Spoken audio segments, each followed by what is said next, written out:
Hey everyone, I'm Pastor Jay and welcome to Simple Church Online. Whether you missed last Sunday, you're checking us out for the first time, or maybe even watching out of state, we're so glad that you're a part of our community.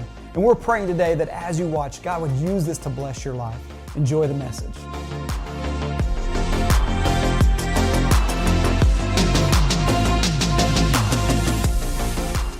We're in Galatians, and just a quick kind of recap in case you weren't here. This is an epistle, what we call it's a letter to the church that Paul started.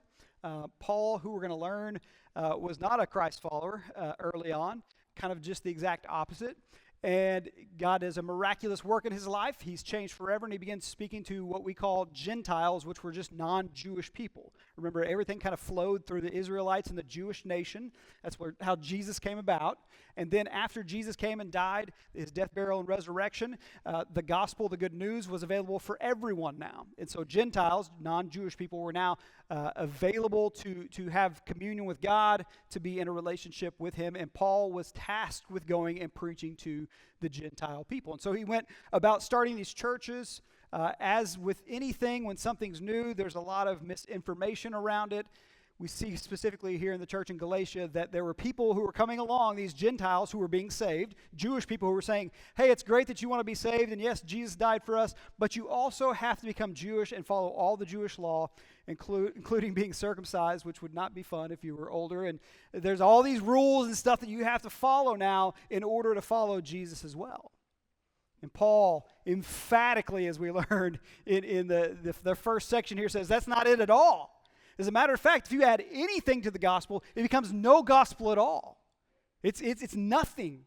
If it's Jesus plus anything, then it's absolutely nothing. And Paul goes so far as to say, if I come, or any of the other apostles, or an angel from heaven comes and preaches a different gospel from what you were preached before, throw them out of the church. That's how passionate he is about it. We're going to find out why Paul is so passionate.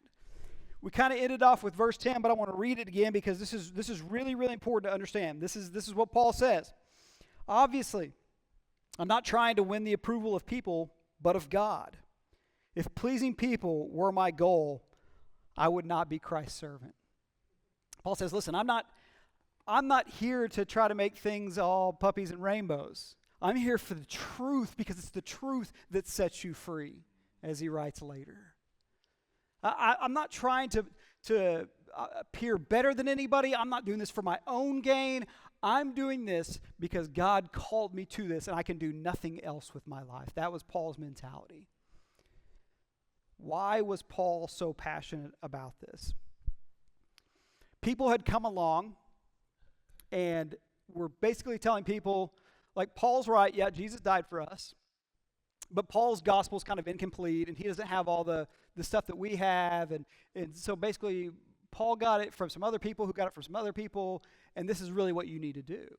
And this made Paul really mad because he understood the gospel of grace only, Jesus only. And so for them to taint it in any way was just inexcusable to him. I will die on this hill. And we kind of talked about this last week, but how passionate are you about the gospel? How willing are you to defend the truth of Jesus? There's so many people now who there's so much misinformation in this world. I had the chance to preach to the students on Wednesday, and I kind of talked about that. Like, we live in a world now where you can get any information that you want, and if it's not out there, thanks to AI, you can just create it. If you want something that doesn't even exist, now you can just make it. And so we have all this misinformation coming along, and where's the truth found? This is the exact thing that was happening back in Paul's day.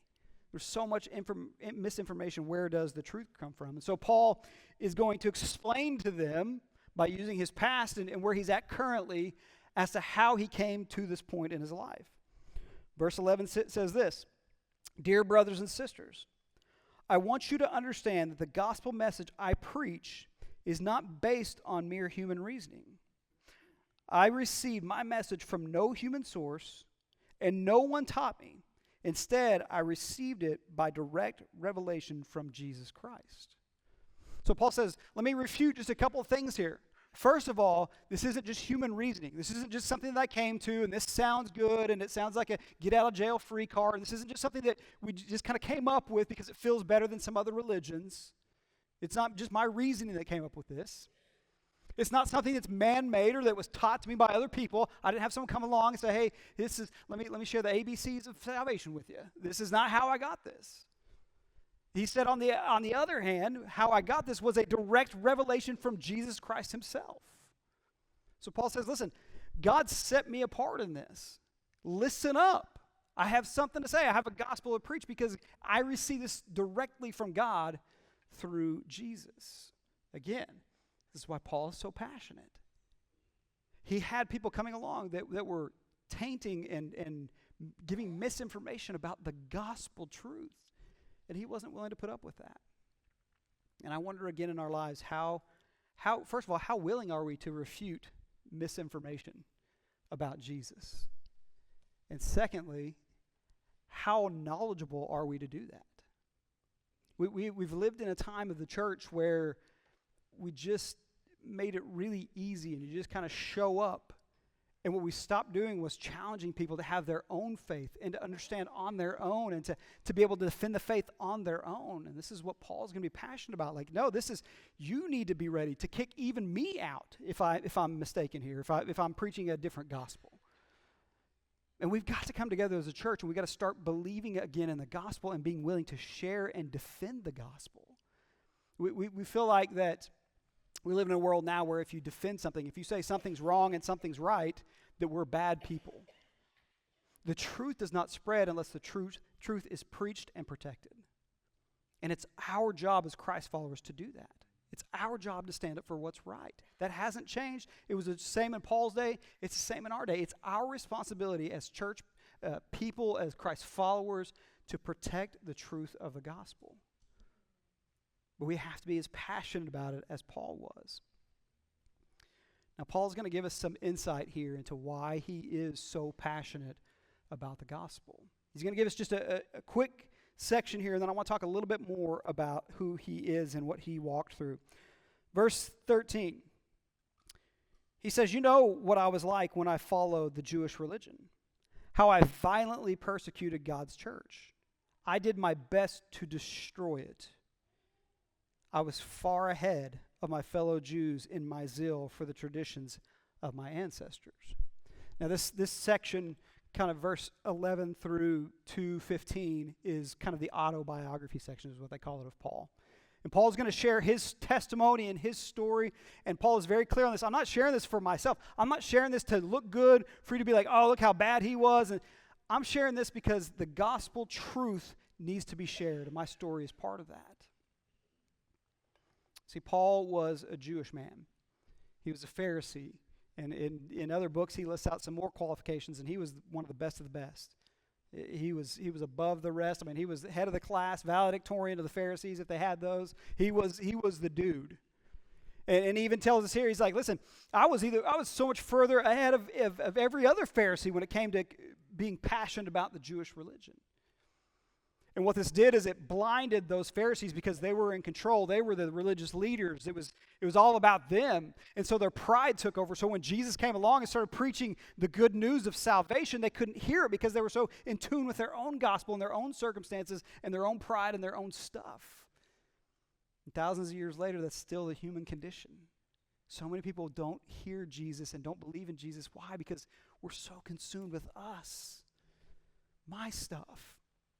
And so here, this man named Jesus comes along and he dies and he's risen again, or at least that's what was going around. And these Pharisees heard this and they're like, we got to squash this. If this keeps going around, if people keep believing in this Jesus guy, it's going to be a problem. And then they're not going to listen to us, and they're going to stop following the Jewish law, and we got to squash this. And so Paul, who says of himself, I'm the most passionate person about this. I'm going to do my best not to like quiet it down. I want to destroy this thing called Christianity. I want to get rid of every single person. That's what he set out to do. He violently killed Christians. Read Acts chapter 8, Acts chapter 9, and read what he walked through there. Even hearing from these Christian martyrs who are crying out to Jesus at the end of their lives did nothing to stop him. he goes to the governor and says, hey, I want to go down to Damascus. I've heard there's some Christians down there, and I want to go down to Damascus, and I want to arrest them and put them on a mock trial, and I want to kill some more of these Christians. And he gets the okay to go down that road to find these Christians and kill them. On his way there, he has an encounter with the risen Jesus. And in that moment, Jesus speaks to him directly. Paul, why are you persecuting me? Why are you doing this? Don't you know who I am? And in that moment, his eyes and his mind were enlightened to the truth that he had missed out on while Jesus was here. And immediately, Paul was changed forever. The direction of his life was completely changed forever. I want to read the rest of 15 through 21 here, and then I want to go back and talk about why this is so important to the gospel. He goes on to explain more about this revelation that he got. He says, but even before I was born, God chose me and called me by his marvelous grace. Then it pleased him to reveal his Son to me, so that I would proclaim the good news about Jesus to the Gentiles. When this happened, I did not rush out to consult with any human being, nor did I go up to Jerusalem to consult with those who were apostles before I was. Instead, I went away into Arabia, and later I returned to the city of Damascus. Then 3 years later, I went to Jerusalem to get to know Peter, and I stayed with him for 15 days. The only other apostle I met at that time was James, the Lord's brother. I declare before God, that what I am writing to you is not a lie. After that, I went north into the provinces of Syria and Cilicia. So Paul says, here's the deal. Okay, I had this conversion. There's a reason I had this conversion. And let me explain a little bit more. Even when that happened, I didn't go and meet with the apostles. I didn't go get more information from them. I want you to understand that this comes from Jesus directly. This is really important to him. Because if there's any piece of it that's man-made, then people can kind of pick that apart. Paul's saying, no, this is not something I got from another apostle. This is something that I got directly from Jesus. Why is this so important? I want to go back to verse where am I at? Goodness. Hold on. It's the light, guys. It's not bright enough in here.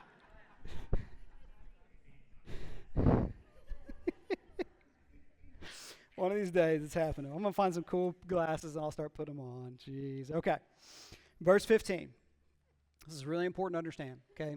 Because this changes a lot for us, for the people who would have been listening. Verse 15. After he talks about his conversion, it says this, but even before I was born, God chose me and called me by his marvelous grace. Then it pleased him to reveal his Son to me so that I would proclaim the good news about Jesus to the Gentiles. That's a weird statement. So here we have Paul, who was responsible, we don't know for killing how many Christians, but certainly for killing some Christians. These martyrs who were just living for Jesus, who were just trying to spread the good news. Yet Paul says, before I was born, God had already saved me and called me to his marvelous goodness. Wait, Paul. What do you mean? If you were called to his goodness and grace before you were even born, how could you then go about and kill Christians? How is that even possible? And this is why Paul was so passionate. Because of grace. Because of Jesus. Not because of anything I did. You're telling me, I guarantee you, Paul woke up with nightmares thinking about Stephen in his last breath. Paul was passionate about this because he's like, you don't understand. It's not me. I was misguided. I was wrong. But God in his goodness is the one who saved me. God in his goodness is the one who called me before I could do anything. What did Paul do to deserve Jesus changing his life? Nothing. He didn't have this, oh, maybe I shouldn't be doing this moment. He was on his way to kill more Christians. And Paul says, my life is a testament to the grace of God. I didn't do anything to deserve it. So for you guys to come in and add stuff to this is wrong. Why? Because then I could never make it. I didn't do anything to deserve God's grace or favor. Yet he, in his wisdom and in his grace and his mercy, knew even before I was born that he was going to call me to this moment. This is why he was so passionate. This is why he was willing to die for defense of the gospel, because he understood the life-changing power that only comes through Jesus. He experienced religion. He experienced what it was like to be at the top of your game, to be the number one, to have everybody look at you and say, oh, you're the religious leader. You know so much more than us. And yet to feel so empty and so lost and so angry and so prideful. So when he made that change, when God got a hold of him, it was a light bulb to him to say, this everything that I ever believed about me, myself, and this world is wrong. And it's only Jesus that can change me. And when you get to that place in your life, when you see that it's nothing that I could do, it's undeserved, and it's only God's goodness that has called me into salvation, then my mindset changes and I say I'm willing to defend everything about Jesus because he's the only thing that could save me. There's so many people, and I walk this journey for so long, that are still trying to achieve enough goodness to come to God. And it's a constant weight. And what that does is then it creates this scale of, if things are good in my life, then God must love me. If they're bad in my life, then God must. And it's this constant race that you're in. And if you've been in this religious race, you know what I'm talking about. It wears you out. God, am I ever going to be good enough for you? Am I ever, I understand grace and I understand Jesus died for me and he was perfect and I'm not and all that, but am I ever going to be good enough to get to you? There is no greater example of salvation through grace alone by no work of our own than Paul. If you're worried about your life and will I ever be good enough, go read Acts 8 and 9 and talk about Saul's conversion. There was nothing. He did not do anything to deserve this. The opposite. But the beauty of the gospel and the beauty of Jesus is that there's nothing, I cannot be bad enough to not receive his grace. And I'm not religious and good enough to receive his grace. I can't do any of it. It's just Jesus. That's it. That's why Paul was like, I will not stand for anybody coming against this, because then it makes it about me. It makes it about, am I going to be good enough? Am I going to do enough? And it's not supposed to be about that. It's grace. Grace is the free, unearned, unmerited, undeserved favor of God. And I think this is really important to understand too, and I think this is why Paul was so passionate and so hard on the Jews. Jesus' message of grace calls us out of irreligion, right? We're lost, we're in the dark, we're sinning, all those things, absolutely. But Jesus' message of grace also calls us out of religion as well. Because there's a lot of people who go to church because that's what you're supposed to do. They follow Jesus because they want to get out of hell. That's what you're supposed to do. And it's never just sank into the heart that there's nothing that I can do to earn this grace. I can attend church every day for my entire life, never miss a Sunday, and still never receive the grace of Jesus. Why? Because it's about what I do and how I accomplish this. And Paul said, let my life be a beacon of light to you.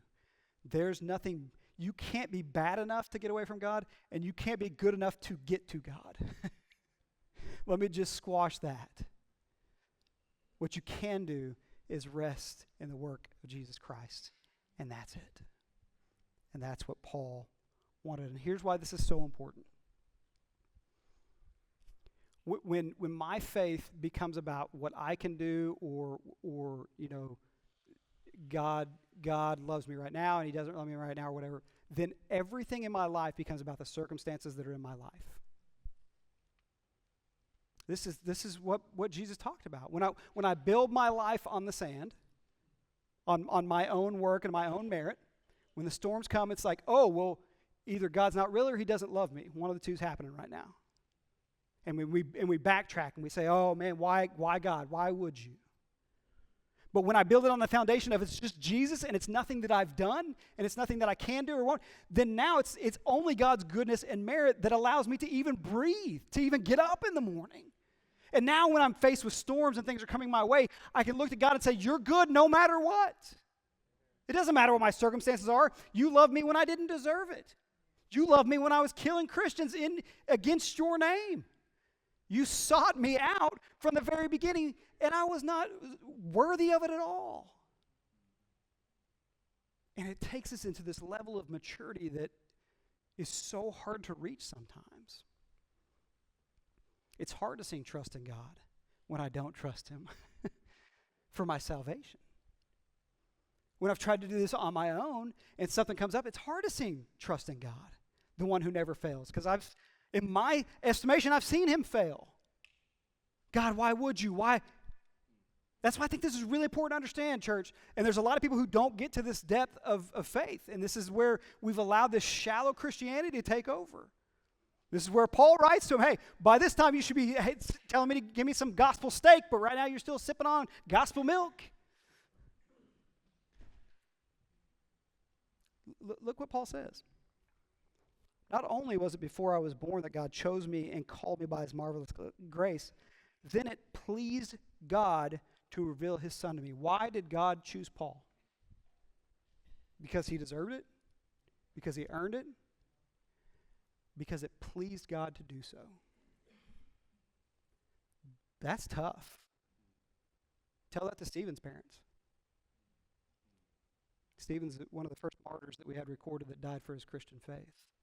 And Paul was standing there giving the approval to kill him. Because now, that collides with everything I see in this world. God, why would you? But if my mind goes back to, I didn't deserve it anyway. I don't deserve any of this. God, you're in charge. The psalmist tells us that he causes it to rain on the good and the bad. But that's a place of challenge for me. When my life in this world has to be fair. I want to be at a place where I'm okay with because God pleases. And I've walked through things in my life, and again, I can't know exactly what you've walked through, but I know some of your stories. And you know my story, most of you, a lot of the pieces that I've walked through. And I'm able to look back and say, I see why. I understand why. And there's things that I look back on and I say, I don't understand why. I don't know why. I wish I did. But I trust in God. Because he was willing to save me when I didn't deserve it. He was willing to literally come and die so that I could have salvation. And a God that's willing to do that, I'll follow to the ends of the earth, whether I understand it or not. Paul is trying to break down the walls of religion and help these people to understand that this is not the way. That following this thing or all these circumstances lining up or this having to look like this or you deserve this and they don't deserve this, that's all gone away. Jesus did away with all that. It's just now about following and loving Jesus, seeking and knowing him more. And for some of you, man, I hope that this week is a light bulb moment for you. That if you've played this church game, if you've kind of walked this road maybe of even like, oh, am I ever going to be good enough and doing all those things, that this is a light bulb moment. I told you this before, maybe would he beat a dead horse or a drum or something? I don't know. We're beating up something right here, but that's fine. I would say about the first 10 years of ministry, I ran this race of wondering if I was good enough. Do you know how miserable that is? Do you know how miserable it is trying to preach the goodness, the gospel of God and not believing that for yourself? I still, and I've said this before too, that I still, every single Sunday, the enemy says you're not worthy. But I've come to a place in my life where it's like, yeah, I'm not worthy. I wasn't worthy of salvation. Yeah, I'm not. You think I'm worthy of the Creator coming to this earth and dying for me? No. I'm not worthy of that, so you're darn right I'm not worthy to get up here on stage and preach his gospel. But he's called me to. It's such that's the freedom that I want from people. And we're going to get further into Galatians, and this is the freedom that he's talking about. This is why he says it's for freedom that you've been set free. It's the truth of the gospel that you've been given to release you from all the stuff that you're going back to. And we're the same way. We go back to the things that we think and we knew and we thought about ourselves. That's why Made for More could not have been a better song. There's so many people in here right now who have a past that you're holding on to. And God's like, what are you tending that grave for? I emptied that tomb. It's gone. What are you standing there for, guarding it? It's not there anymore. I don't even know what you're talking about. Yet we hold on to it and we go back to it and we say, I could never because of this or that or whatever. Paul could have been the one to say, yeah, I can't go talk to these people. The word's gotten around about who I am. They knew who Paul was. Don't mess with Paul. He's a bad dude. You're telling me now that you want me to go and preach to these people the good news? You can see in his story, go read his story where he comes up to people and they're like, aren't you Paul that murders people? He's like, no, not anymore. That's old me, right? Yeah, that's funny, right? Yeah, I don't know. And I joke around a lot about Paul and that stuff. But I know my past. I know the things that I hold on to. I know the things that still eat at me. And I can't imagine what Paul went through. The regret, the shame. Can I just encourage you today that I think that Paul's life was put on a pedestal, if you will, was put on a display, I guess. Pedestal is probably a bad word. Put on display for us to look back on and say, wow. But Jesus, Paul didn't deserve this. Paul didn't do anything to earn God's favor. It pleased God to bring this revelation to Paul so that eventually billions and billions of people, Gentiles, us, will get to hear the life-changing message of Jesus. I do think that Paul's experience with religion before was very important in his future mission of reaching people for Jesus. And I think one of the things that we can take from that is, this is really important. God will use your past. He will use your current circumstances for good and for His glory if we allow Him to. Paul could have sat there and sulked and felt his shame and his regret and kind of just withdrew. I can't do this. What are people going to say? They're not going to trust me. And I would have understood that. Yeah, you killed Christ followers. And now He's asking you to go into the same place where those people were at and preach the good news. This is why it was so important for Paul to go back to the grace of God. Because every moment, and I guarantee you this came up every single new church he went to, every single new town that he went to. Oh, that's Paul. You remember what he did? Every single time he had to remind himself, the grace of God. He chose me. He chose me. He chose me. For some of you today, that needs to be your reoccurring message to yourself. He chose me. He chose me. He chose me.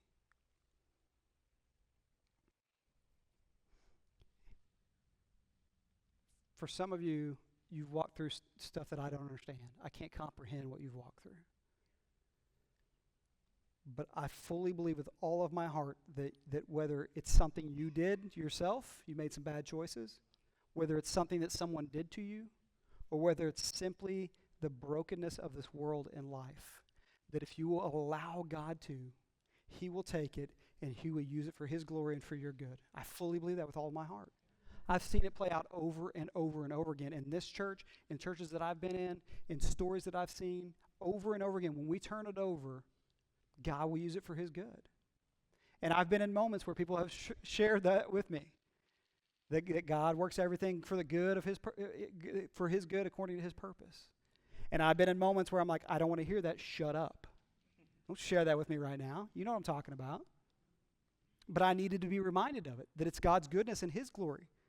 And that it's all in His hands. The good, the bad, the ugly, it's all in His hands. I don't get to choose. I just get to choose Jesus because He chose me first. And the rest is up to Him. And that's hard for me. I'm a control freak. I want things to go a certain way. I want things to be fair. I want to understand why these things happen. I want God to write me a note and say, hey, I just want you to know this is exactly why you're going to go through this hurt. Oh, okay, cool. Then I'll walk through it. I don't get that. What I get is I get to see Paul's life. And I get to hear Paul say, because it pleases God. It's his choice.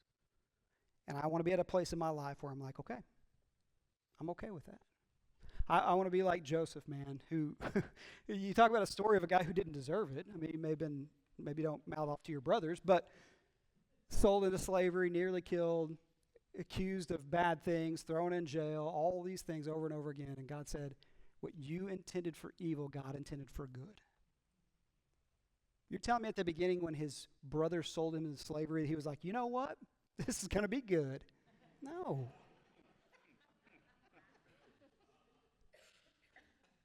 Can you imagine sitting in prison for something you didn't do and someone's like, it's going to be for God's glory? I'm sure Joseph was like, bruh. But I hope that we can get to a place where we say that whatever this world, whatever people, whatever my past intended for evil, God can use for good. That's Paul's story. And because Paul was so passionate and so religious, he was able to use those very things to then become a beacon of hope in this world. And for really us sitting here today, we can thank Paul that he stepped up and said, this isn't about me. This is about God's grace, and I'm going to, with every fiber of my being, I'm going to preach this, and I'm going to protect it. Because it's the most important message that will ever be shared to this world. And I pray for each and every one of you right now that are walking through some of the things that you're walking through, that this can be your testimony. Better finish this off so I can move forward next week.